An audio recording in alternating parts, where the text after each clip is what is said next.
dependen de un sindicato para que puedan ser representados, porque los intereses de los sindicatos en ciertas ocasiones se vuelven individuales y no tienen la suficiente validez para poder representar a los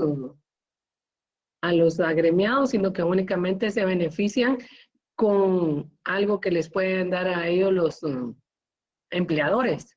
Entonces, así como el derecho, se fijan siempre en el derecho de su nariz y no en la relación que debe de haber entre los demás empleados. El sistema social debe contar con el apoyo de otros sistemas. Debe satisfacer una parte significativa de las necesidades de los actores. Debe fomentar en sus miembros una participación suficiente.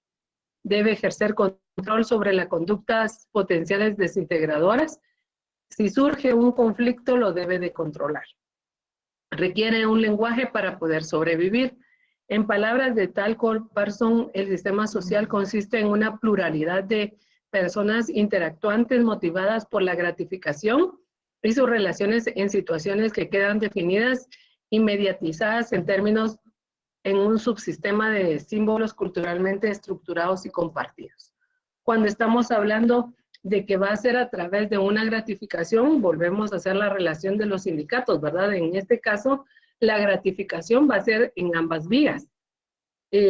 Tanto los integrantes del sindicato van a tener la representación de todos los agremiados y van a gozar de ciertos privilegios. Por ejemplo, hay unas instituciones donde ellos no se presentan a laborar directamente a su puesto de trabajo, sino que lo hacen a una oficina donde ellos están aglomerados, esperando que lleguen los agremiados a solicitar de sus servicios. En otros casos sí funciona, siguen teniendo reuniones, siguen presentándose a su lugar de trabajo, sin embargo tienen reuniones constantes para poderle dar seguimiento a los problemas que se van presentando y así darle la solución que corresponde.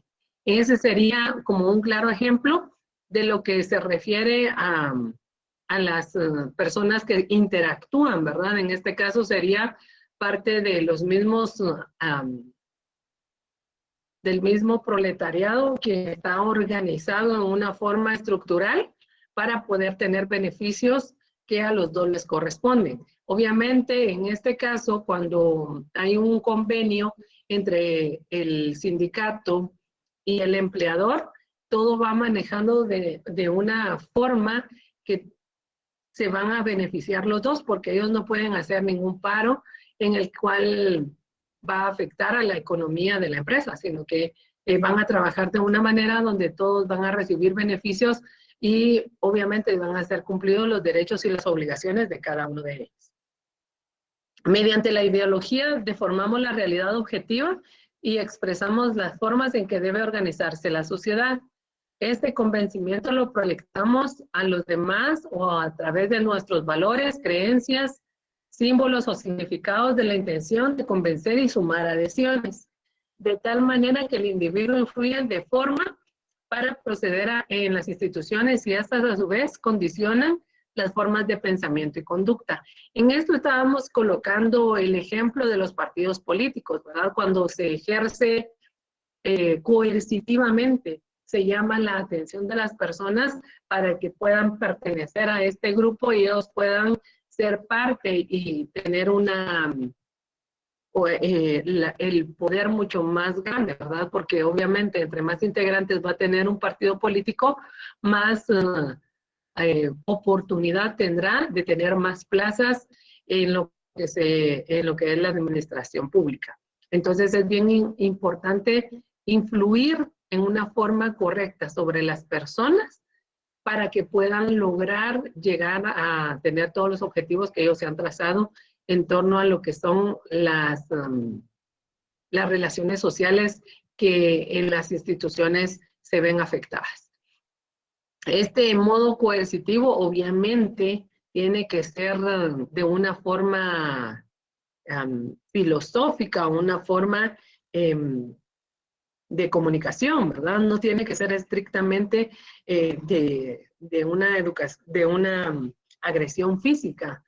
Por ejemplo, si no perteneces, los agarran, los linchan y para verse esto hace ratos que dejó de ser parte de una funcionalidad, sin embargo, hubieron momentos de la historia en que sí había un modo coercitivo en la pertenencia de cierto. Esto se dio más o menos en la iglesia, ¿verdad?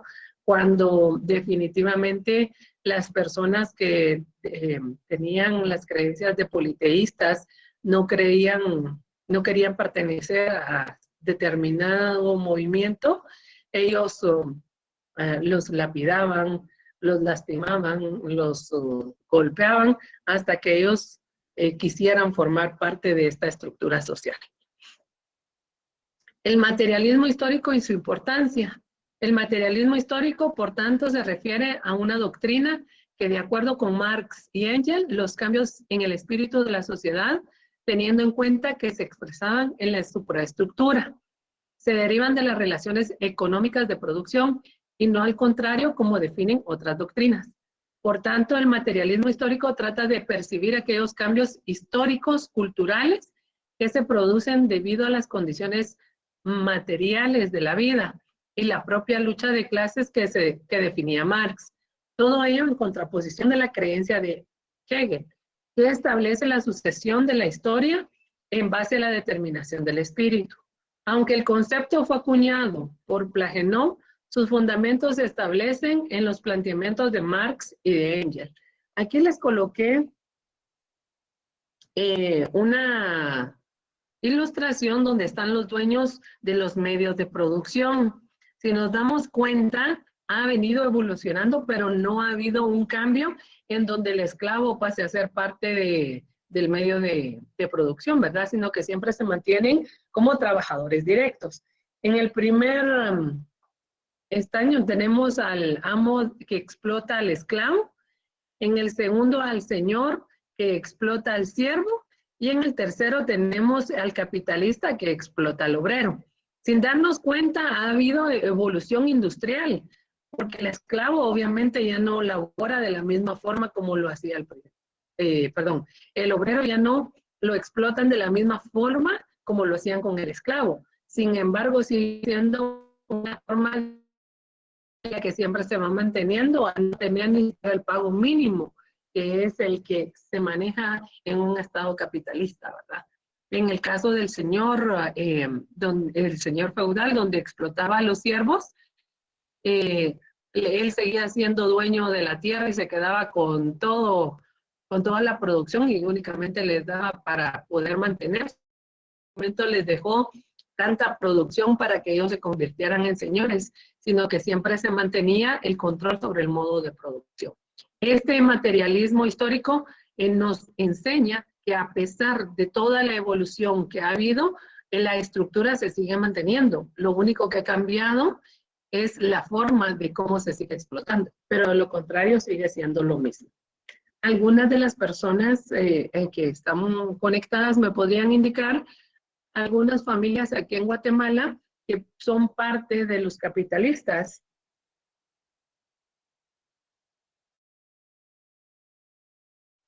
A ver, ¿quién me quiere colaborar? Los Novela. Los Novela, muy bien, aunque el impacto de ellos ya no es tan grande, ¿verdad? Los Botrán sí siguen siendo parte del capitalismo. Los Castillo. Muy bien, una estructura bastante organizada, ¿verdad?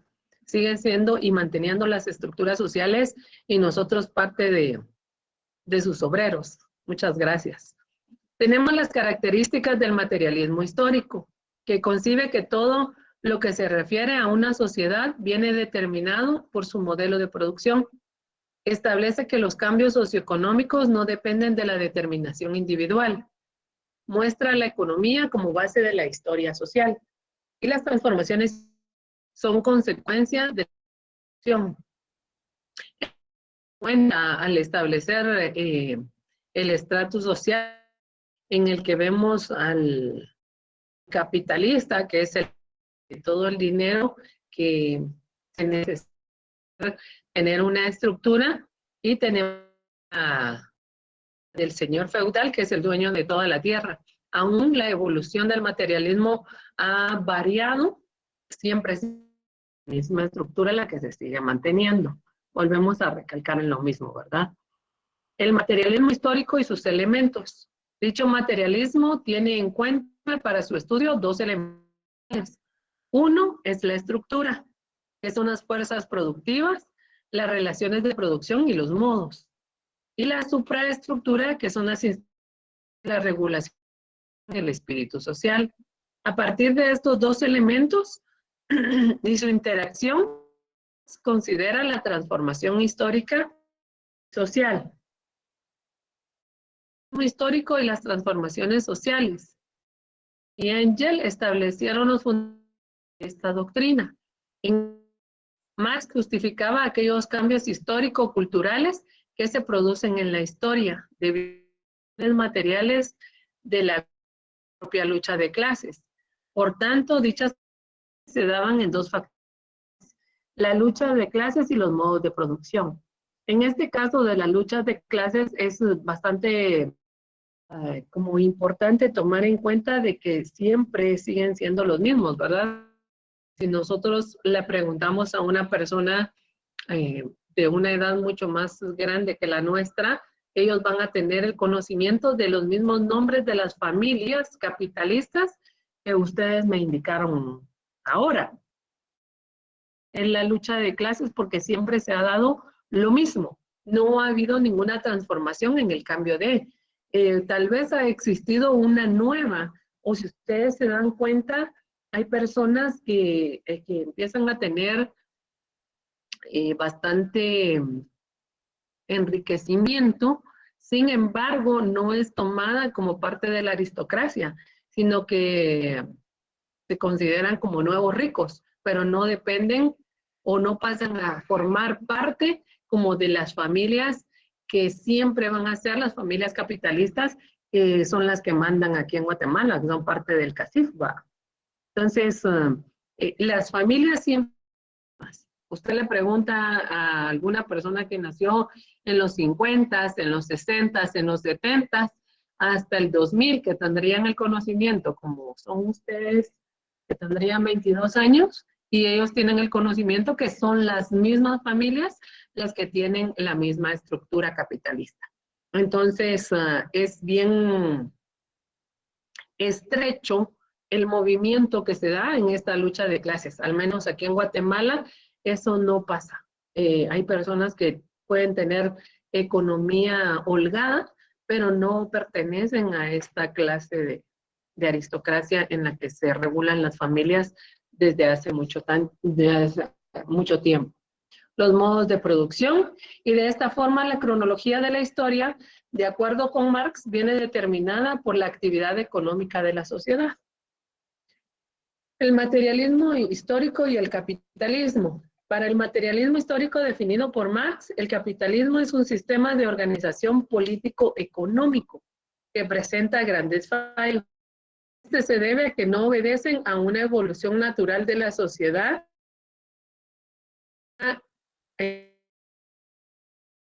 Aquí está mejor definido aún, cuando nos está hablando de una organización político-económica.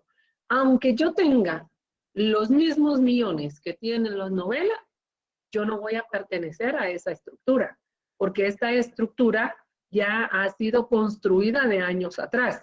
Puede que yo tenga el dinero, los modos de producción, pero no voy a tener la estructura que va acompañada de una aceptación política que corresponde, ¿verdad? Porque lo único que tendría ahí sería la organización económica, no la organización político-económico que me da ilustre representación en la sociedad, que es la que ha venido manejando toda esta parte. La gente del CACIF siempre va a hacer la misma estructura y va a estar de la misma forma estructurada socialmente. Esto ha provocado que dichos sistemas de organización, de acuerdo con el autor, puedan cuestionarse, así como encauzarse en otros modelos que son válidos, como es el caso del comunismo. Para ello, Marx establecía como requisito fundamental la conciencia de clase, así como el control de los medios de producción. Solo así se podría cuestionar y combatir el orden establecido. En este caso habíamos hablado anteriormente, ¿verdad? Que en los países donde una sociedad está estructurada para ser una sociedad donde debe de existir la igualdad, pero en el hecho de la igualdad, el que tiene más sigue recibiendo. En el hecho de que las personas, por ejemplo, ¿de qué le van a servir a 100 quetzales a un pobre? Si un pobre igual tiene que pagar con esos 100 quetzales el día, pero a un rico le va a servir para ser parte de sus ingresos, donde va a seguir aumentando su capital.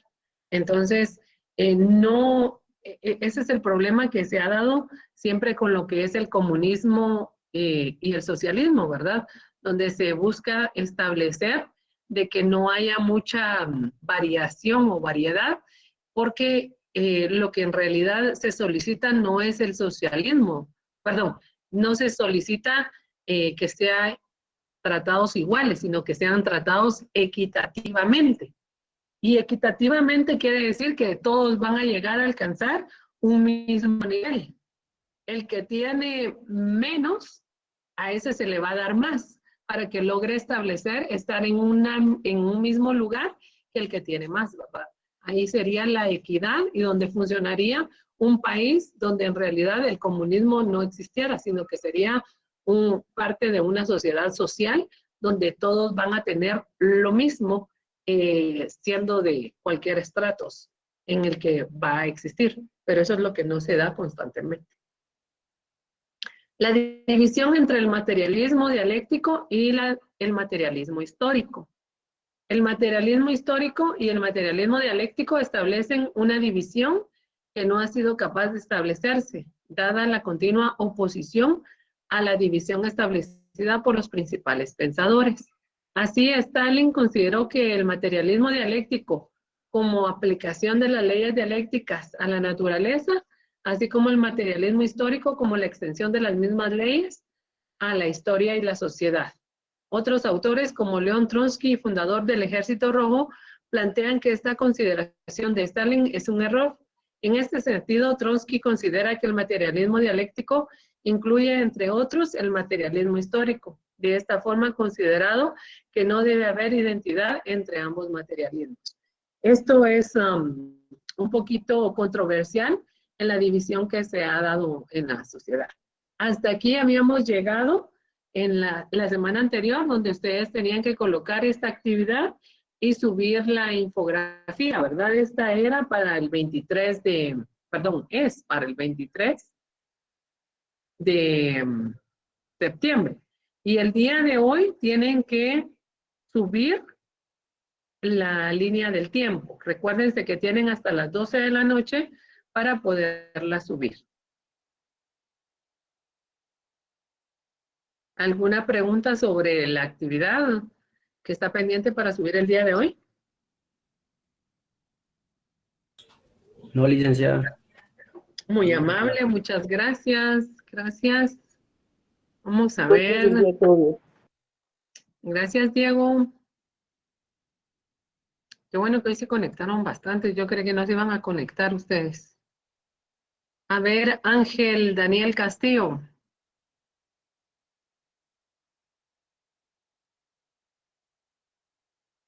¿Te encuentras por aquí, Ángel?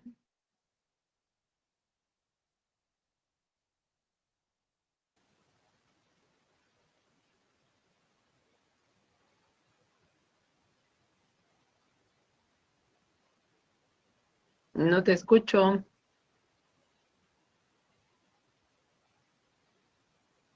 Brian Leonardo Coy.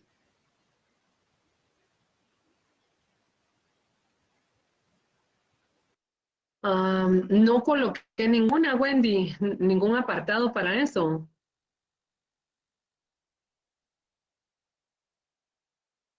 Es que yo creo que la lluvia de ideas no era para subirse, únicamente para que la tuvieran, porque lo único que iba a tener un valor cuantitativo era la línea del tiempo y la infografía. Exactamente. Gracias, Marilyn.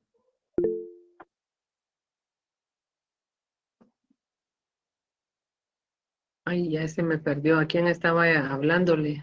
A Brian Leonardo, ¿no se encuentra?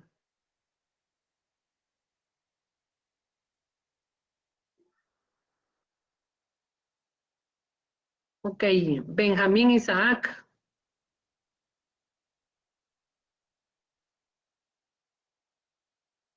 Benjamín, ¿te encuentras?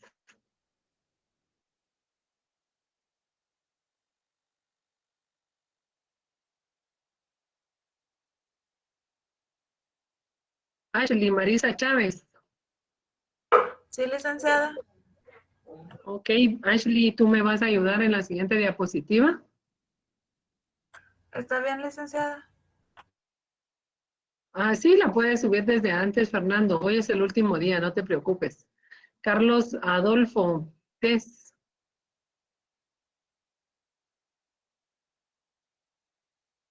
Carlos Adolfo Ajuchantes.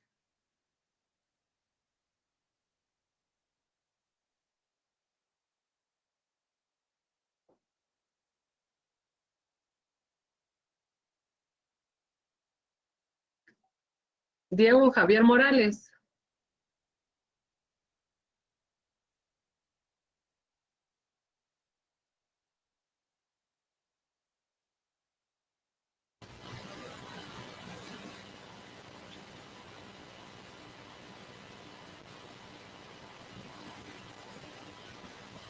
Diego Marcos. Diego Marcos. Buenas tardes, licenciada. Ok, gracias, Diego. Ustedes dos me van a ayudar para la primera, para la diapositiva, qué es lo que piensan. Leen la frase filosófica y me indican qué es lo que creen ustedes. Por favor. ¿Qué soy yo o el compañero? Tú. Está bien, licenciada. Disculpe del ruido. Un pueblo ignorante es un instrumento ciego de su propia destrucción. Pienso que esta frase podría hacer referencia a cómo, por ejemplo, a las grandes élites, en algunos casos al Estado, no les conviene que las personas estudien, que amplíen sus conocimientos, porque de esta manera no conocerán sus derechos y no sabrán cómo defenderlos o cómo luchar por ellos. Muy bien, muy buena. Muchas gracias. Por favor, Diego. Buenas tardes, licenciada. Hola, buena tarde. A mi punto de vista es que podría referirse a que un pueblo no podría conocer o poder ejercer sus derechos sin saber sin saber que los tiene. Entonces eso los podría privar de una de otra ideología, podríamos decirlo así, o de cegarlos de un conocimiento o de algo que ellos tienen sin saber que lo tienen. Ok, sí, eso es muy importante, ¿verdad? Ignorar sus propios derechos. ¿Cuántas personas han sido vulneradas porque no saben que existía ese derecho? En el caso de las mujeres que han sacado adelante a sus hijos ellas solas, sabiendo que existen leyes en donde los padres tienen manutención de ese derecho, no lo pueden hacer valer. Muchísimas gracias. Tienen razón en esta parte frase. Un pueblo ignorante es un instrumento ciego de su propia destrucción. Nosotros visitar lo que nos pertenece. Por ende, cometer el error de que preferimos dejar las cosas así, ¿verdad? Para no poder, eh, para solicitar o poder luchar por lo que nos corresponde. Bien que no conocen su historia, están condenados a destrucción.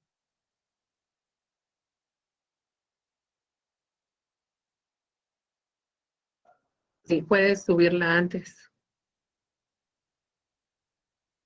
¿Quería hablar o era solo el mensaje?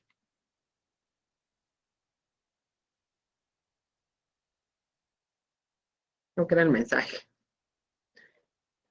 Bueno, vamos a hablar el día de hoy acerca del estructuralismo. El estructuralismo es una ciencia enfocada en el estudio de datos, dejando un argumento real y las relaciones entre ellos.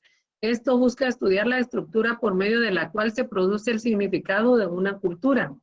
Principalmente se basa en el estudio de las normas y las reglas existentes en cualquier suceso. Por ejemplo, para que una empresa llegue a convertirse en tal, debe contar con los diferentes factores tales como personas, materia prima, maquinaria, productos, entre ellos. En este caso del estructuralismo, nos damos cuenta de que es todo lo que tenemos a nuestro alrededor. En el caso de las ciencias naturales y las ciencias sociales que habíamos visto anteriormente, que son parte de lo que es la sociología, en las ciencias naturales existe todo lo que podemos ver. Sin embargo, ¿de qué les servían a todas aquellas familias tener los árboles si no sabían que ellos podían alimentarse de los árboles? ¿De qué les servía saber de que habían peces y era mucho más fácil de cazarlos que un mamut en aquella época, verdad? No tenían ellos el conocimiento, sin embargo, estaba la estructura. Todo lo que son las ciencias naturales es la estructura, es la materia prima que tenemos a nuestro alrededor.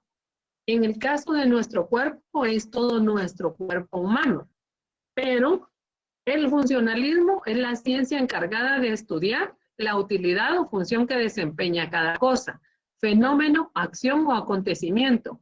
No resta importancia a la estructura que conforma una sociedad. Como fue citado en el ejemplo anterior, una empresa está conformada por personas, maquinarias, etcétera.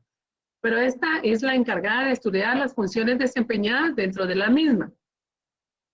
Es decir, que las personas operen la maquinaria para utilizar la materia prima y así producir un producto final. Yo tengo una empresa, por ejemplo, de maquila, una maquila. En una maquila voy a tener máquinas de coser, voy a tener máquinas de diferentes tipos, ¿verdad? Porque hay unas máquinas que hacen ruido, perdón, que hacen ruedos, otras máquinas que se pueden hacer el zigzag, donde es la terminación de cada tela para darle una terminación al producto que sea de calidad y no se tenga que deshilachar la tela. Tengo otras máquinas de overlock, no sé cómo es que se llaman, o sea, tengo toda esa estructura en una fábrica de lo que es una maquila. Tengo a las personas que trabajan, pero ¿qué voy a hacer yo en la maquila? Si yo en realidad solamente soy una abogada, ¿qué voy a hacer ahí? Entonces, lo único que tengo es la estructura. ¿Cómo voy a hacer funcionar toda esa empresa? Tengo que estudiar, tengo que tener conocimiento para poder hacerlo.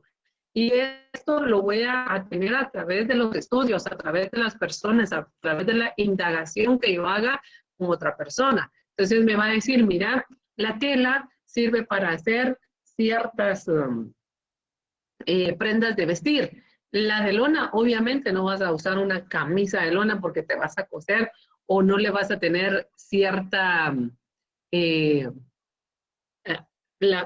cierta pieza, ¿verdad? Sino que tiene que ser en algunas piezas donde se va a utilizar la lona suave, la lona dura, la tela que es para cortina, no es la misma tela que voy a utilizar para una prenda de vestir, la tela que voy a utilizar para hacer las sábanas, no es la misma tela que voy a utilizar para un pantalón de trabajo.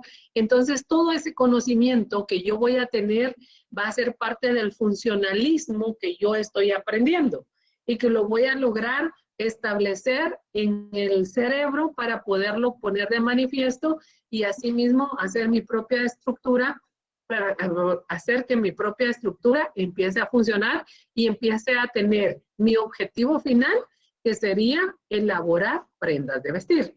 En el caso de que si yo tengo una veterinaria, yo sé perfectamente, igual como abogada, no tengo ni la menor idea, solo sé que ahí curan animales. Sí, pero ¿qué necesito para que curen animales? Entonces voy a empezar a armar mi estructura.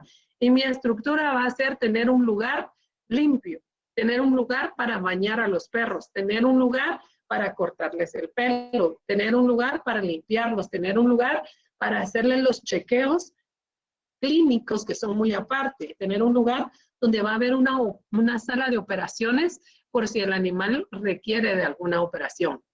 No sé si me están captando la parte del funcionalismo y el estructuralismo.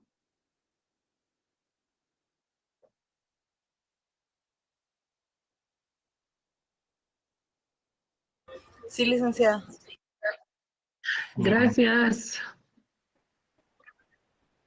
Muy amable. A ver, Evelyn, Paola, ¿me puedes dar un ejemplo acerca del estructuralismo y el funcionalismo?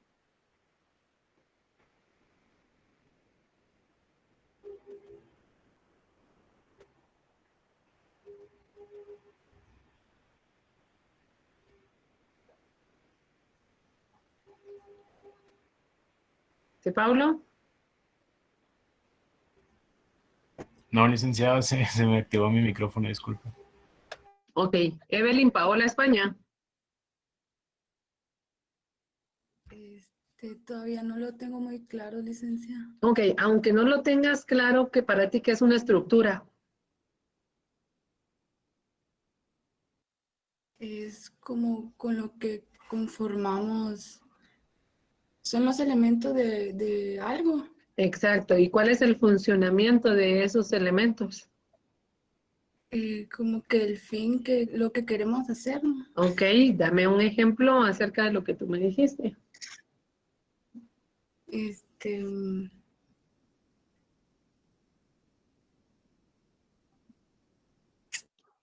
En el caso del cuerpo humano, ¿quién sería la estructura ahí? yo, el cuerpo. El cuerpo. ¿Y cuál sería la función? Hagámoslo por medio de los aparatos o de los músculos, que sería la estructura.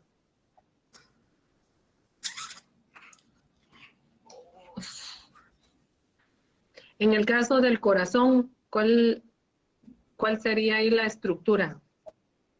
La estructura sería el corazón y la función El corazón. sería bombear la sangre.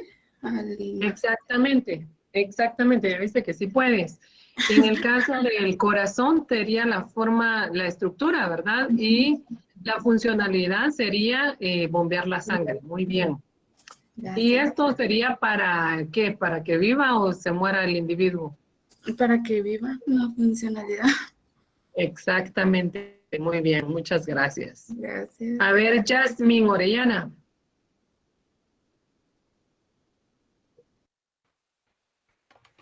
Sí, ¿Me das un ejemplo, por favor, de estructuralidad y funcionalismo?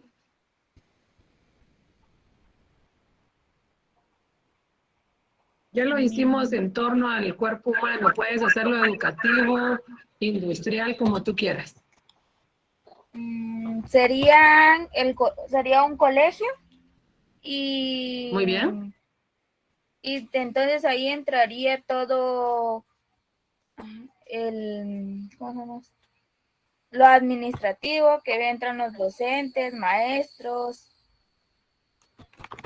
como no se viene el cuerpo, como el cuerpo técnico de todo el colegio, el cuerpo Esa sería la administrativo del estructura. colegio. Exactamente. Entonces ahí Ok. entraría los maestros, directoras, secretarias, conserjes. Ok, ¿y cuál sería el funcionalismo de esa estructura del colegio?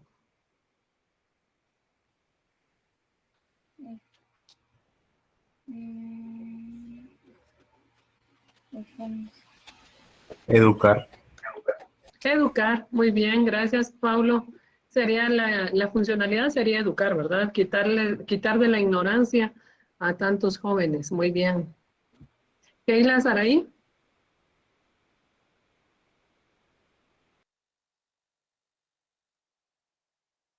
Keila Saraí Velázquez.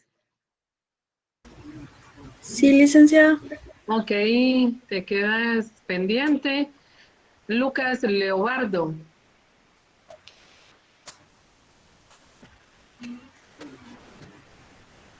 Lucas Leobardo. Ok. Ustedes dos van a ayudarme en la próxima. Porque les digo, alguien que me ayude y nadie quiere ayudar, entonces me toca al dedazo. La diferencia entre el estructuralismo y el funcionalismo es que ambas ramas se encuentran estrechamente relacionadas, ya que el estructuralismo considera las funciones de esa parte, mientras el funcionalismo no deja por un lado la estructura y analiza cada función a desarrollar. El estructuralismo incluye el estudio y las partes de cada cosa para llevar a cabo una determinada acción, mientras el funcionalismo estudia las funciones y la utilidad de cada una de las partes. El estructuralismo estudia cómo realmente es un objeto, mientras el funcionalismo analiza las funciones del objeto. El estructuralismo se enfoca en la relación que hay en las estructuras y el funcionalismo se basa en para qué o por qué se emplean las cosas. Finalmente, se determina que el estructuralismo estudia los objetos, mientras el funcionalismo estudia la utilidad.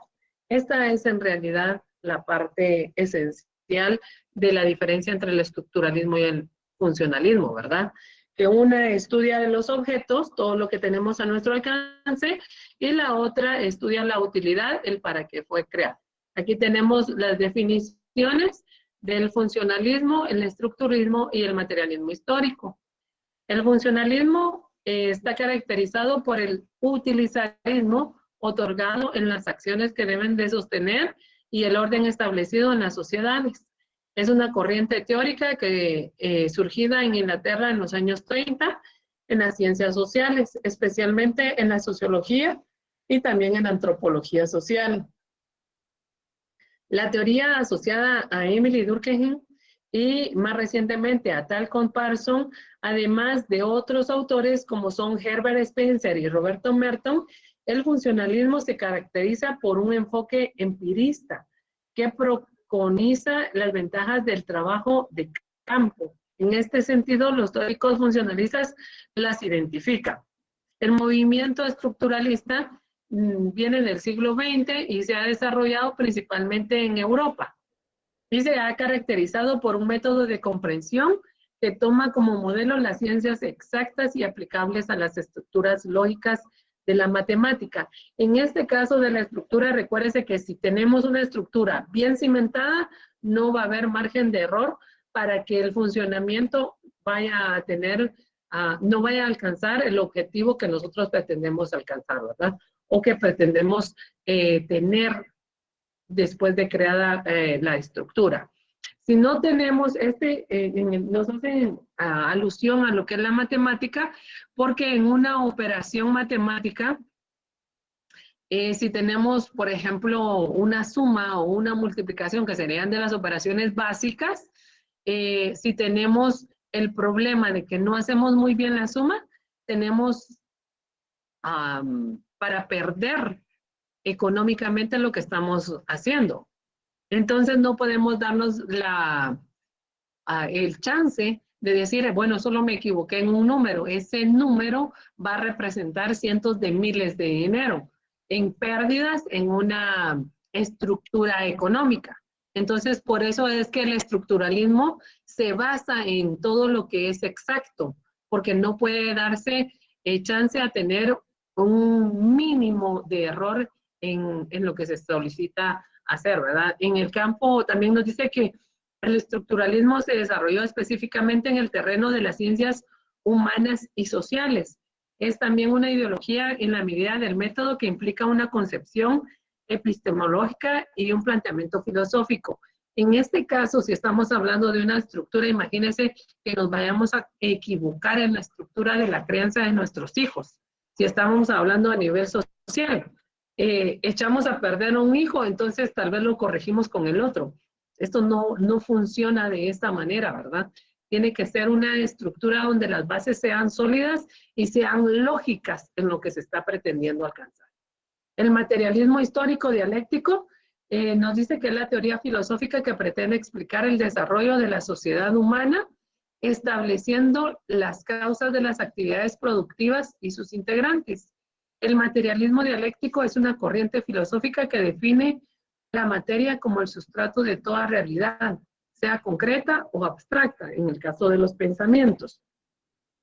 Emancipa la primacía de la independencia en materia de la conciencia y lo espiritual y declara la conocibilidad del mundo en virtud de la naturaleza material y aplica la dialéctica basada en las leyes dialécticas.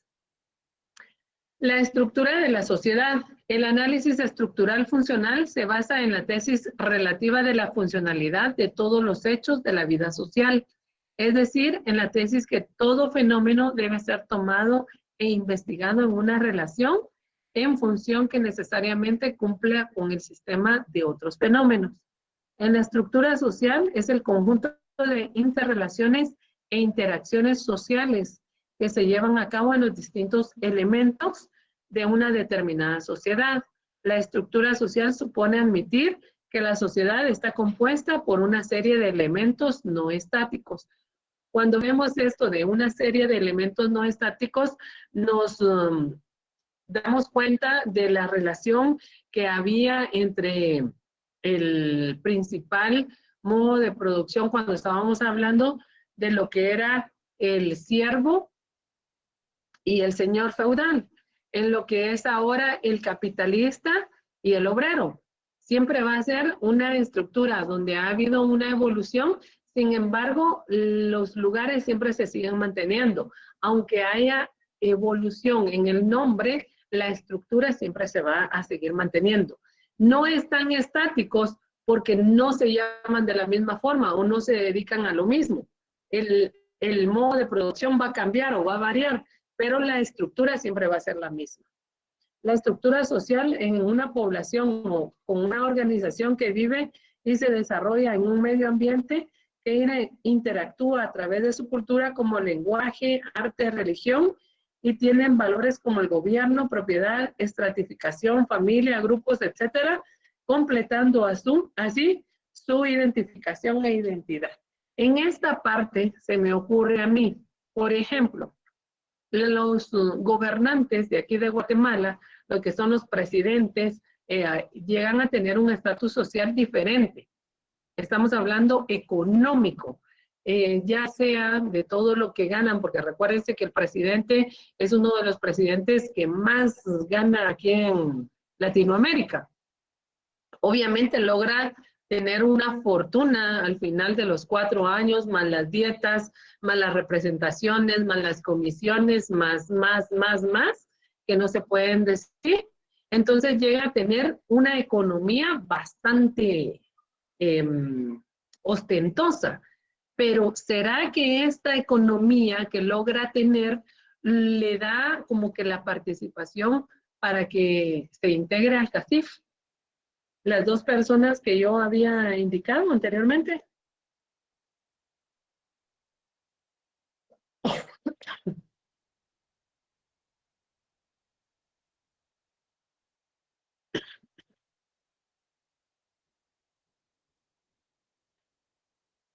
Jóvenes. Disculpe, licenciada, ¿podría volver a repetir? Estaba indicando que en una estructura social, cuando nos están hablando de la estructura y la organización, en el caso de nuestros gobernantes, que tienen un salario bastante ostentoso y llegan a tener una gran fortuna al final de su periodo de gobierno, ¿será que pueden ingresar directamente al CACIF ya que tienen los medios económicos? Ahí yo entendería primero que tiene que haber una estructura para poder entrar en el CACIC, no solamente así, tiene que regir un limitado o una fórmula para poder ingresar en el CACIC, aquel que quiera entrar en esa organización. Ok. Gracias. ¿Y la señorita qué piensa?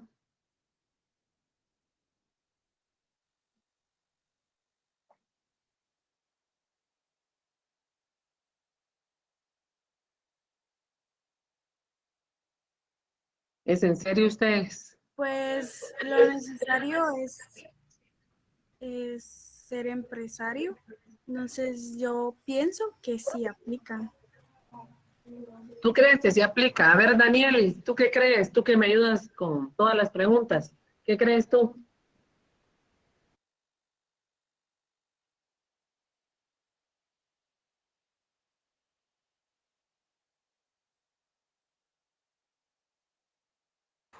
Buenas tardes, licenciada. Gracias, Lisbeth. Yo considero que no, porque no tiene una estructura en sí en la cual seguir manteniendo el estatus o la economía que adquirió en la presidencia. Exactamente, sí tienes toditita la razón. O sea, la estructura no tiene absolutamente nada que ver una con la otra, ¿verdad? El hecho de que tenga la economía no quiere decir que va a pertenecer solo porque tiene la economía. Acordémonos que cuando estamos hablando del materialismo histórico, estamos hablando de una estructura político-económica. Entonces aquí lo único que tendría sería economía. Muchísimas gracias. Daniel se me desapareció.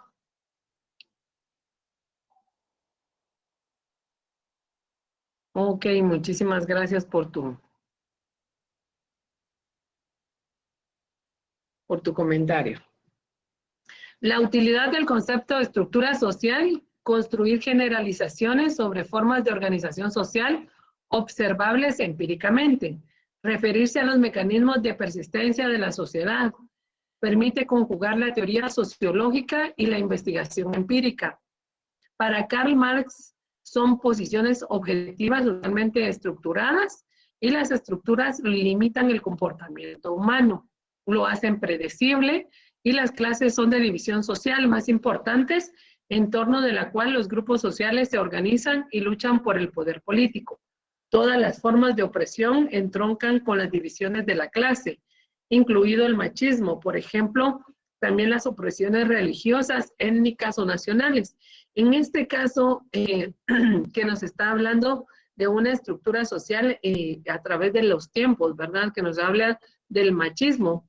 Les estaba comentando de que antes en el área rural, las personas adultas que creían que ya estaban bien para formar un hogar, iban y se robaban a las mujeres de su casa, no les pedían permiso, ni había un cortejo ni nada, simplemente se las robaban de los hogares y ya eran para formar la familia, ¿verdad? Depende de la estructura social que tuvieran o el estrato social en el que ellos vivían, era mucho más difícil llegar a reclamar a la hija que se habían llevado. En este caso se daba muchísimo lo que es el machismo, ya que las mujeres únicamente estaban para procrear y para ser parte del hogar, como un objeto, ¿verdad? Que ellas tenían que lavar, planchar y tener la comida en la mesa, única y estrictamente. No en el caso que funciona ahora. En eso ha venido evolucionando, donde se ha buscado que los mismos derechos y obligaciones tengan los hombres. Sin embargo, aún es responsabilidad de la mujer que esté al pendiente de todo lo que se refiere a los hijos. Esto no es únicamente por un estrato social, sino que por parte de la naturaleza que hace que las mujeres seamos como más, no controladoras, sino que tal vez sabemos exactamente qué les pasa a nuestros hijos y seamos parte de buscarles de una forma emocional, ser parte de su educación, ¿verdad? En el caso de los hombres, que ellos en su mayoría se convirtieron en proveedores, entonces tienden a ayudar en la casa, que sería la estructura, ¿verdad? Por ejemplo, cocinan, si el esposo cocina, la mujer lava y plancha. Entonces es una relación de roles que se da, pero ahí se va bajando muchísimo lo que es el machismo. En el caso de las religiosas o étnicas, recordemos también que en esto están lo de las castas, ¿verdad? Y en los religiosos ha sido una estructura social bastante definida, donde la Iglesia Católica ha jugado un papel bastante importante, por ejemplo, en el caso de las conquistas, donde supuestamente teníamos, digo supuestamente, ¿verdad? Porque aún se requiere bastante estudio sobre lo que si fue una conquista o no fue una conquista, sino que solamente vinieron y hicieron una interposición a todos lo que a ellos se refería que era correcto. En el caso de lo que era la religión, aquí había muchas personas que tenían el uso de lo que era el politeísmo, varios dioses. Sin embargo, cuando se dio esta época, la Iglesia Católica empezó a evangelizar a la mayoría de indígenas para que solamente creyeran en un solo Dios. En este caso, es un poquito visible lo que es la estructura social en el caso de lo que es la iglesia. En las clases son producto y expresión de las relaciones sociales de producción y se relacionan entre la función de las condiciones que se imponen desde el modo de producción y la apropiación del excedente productivo.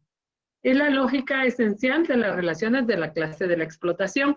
En este caso de las clases de producción donde se queda con la apropiación del excedente productivo, esto se da en el feudalismo, ¿verdad? Donde el señor feudal es el dueño de la tierra, se lo otorga a una familia para que lo trabaje y esta familia a su vez tiene que buscar personas para que trabajen en el campo porque obviamente solo su familia no lo va a poder lograr.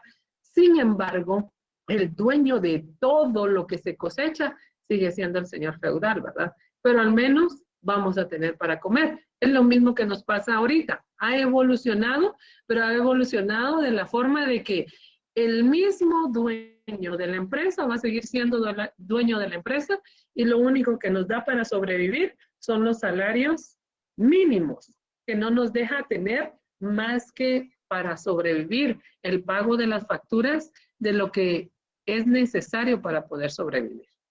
Sería la luz, el agua y los alimentos. En algunos casos nos da para la vestimenta, ¿verdad? Para Weber, la clase forma parte del estudio de la acción social y es el resultado de la misma. La acción humana es individual y depende de la voluntad individual y es racional de los contextos sociales particulares y promueve de forma variable y contingente las relaciones de la clase. Por ejemplo, en este caso, cuando nos está hablando Weber de la acción humana es individual, estabas hablando de la elección que uno tiene para dónde quiere ir, ¿verdad? Obviamente, unos van a ir a la elección de la izquierda y la derecha que se da aquí constantemente en lo que estamos hablando en el ámbito político, pero la relación va a depender de nosotros. Sin embargo, no vamos a dejar, o la estructura social que ya está establecida, no va a dejar que tengamos un peldaño más en la sociedad, pero sí vamos a tener la acción de poder formar parte de ella. O sea, sí vamos a pertenecer, pero no vamos a tener los beneficios como los tiene la parte correspondiente a la parte alta, ¿verdad? Y promueve de forma variable y contingente las relaciones de la clase. Las divisiones de clases son variables y contingentes, son pautas definidas en cada momento histórico y para cada contexto social acotado. Las clases sociales coexisten con otras formas de opresión independientes y con otras bases de asociación también independientes. Las clases sociales son producto de acciones de unos que persiguen restringir el acceso a recursos de otros y se orientan a maximizar beneficios en sociedades regidas por el intercambio de un mercado de productos de trabajo. En esto, ahorita se me estaba viniendo a la mente, ¿verdad? Que Hay muchos estudiantes que se esfuerzan por tener todos las notas más altas y todo. Lamentablemente, ¿verdad? En esta sociedad, en esta estructura social en la que estamos, si no tiene cuello no va a formar parte de una empresa o de una institución. Aunque así tenga todos los honoris causa y tenga todos los cum laude que quiera tener, es lo que menos se fija. Si no, veamos en el caso de formar parte de una estructura política de la administración pública, como lo sería ser diputado. ¿Por qué si el único requisito es ser guatemalteco y tener mayor de 18 años? Entonces, es bien complicada esa parte de la estructura, que no tiene calidades o cualidades para formar parte de. Las estructuras ya están establecidas en las clases sociales, hablando de clases sociales y políticas económicas, ¿verdad? La lógica esencial de las relaciones de la clase es la dominación. Ejemplo de la estructura social sería la familia, como una institución social. Como parte de una institución social, como lo habíamos hablado anteriormente, la base fundamental de la sociedad va a ser la familia, porque la familia va a ser el apoyo en el cual se va a estructurar todo lo establecido en la pertenencia a cierto grupo. Si bien es cierto, en el caso de los padres de familia, ellos van a ser la parte que van a ejercer las normas, van a dar una estructura en donde la familia se tiene que enfocar.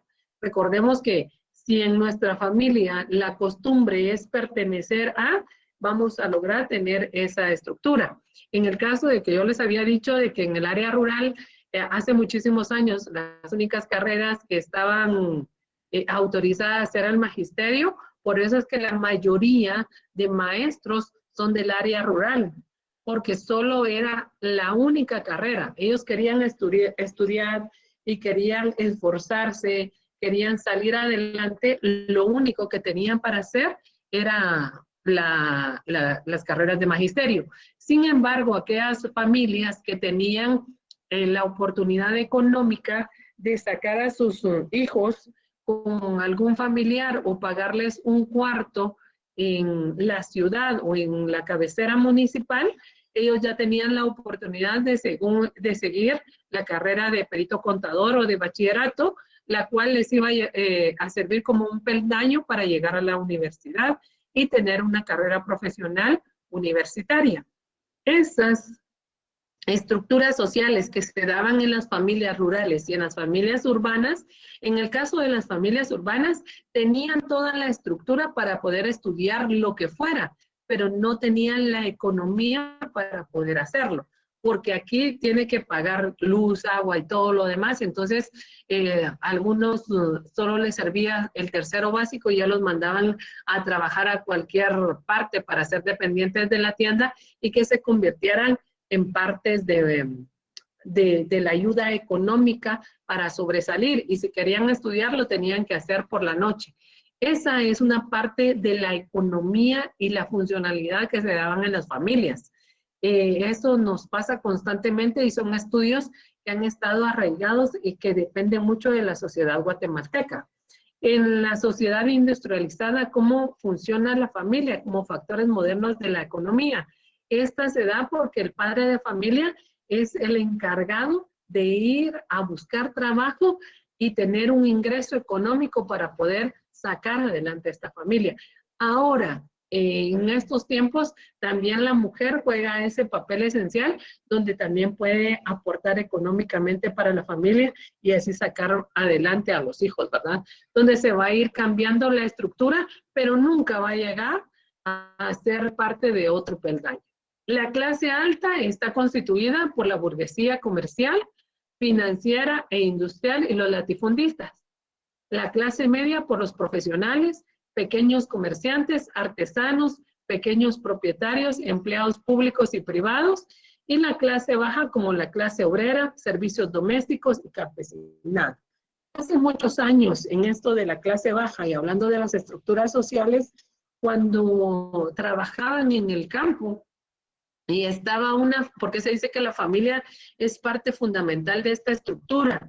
La familia que eran los campesinos, ellos únicamente enviaban a estudiar a los hombres y a las mujeres las dejaban en la casa. No les enseñaban a leer ni a escribir porque decían que ellas eran parte de que el hombre las iba a mantener. Entonces solamente las tenían para cuidarlas y crearlas, que se vieran bonitas y que aprendieran a hacer todo lo que tenía referencia al hogar, ¿verdad?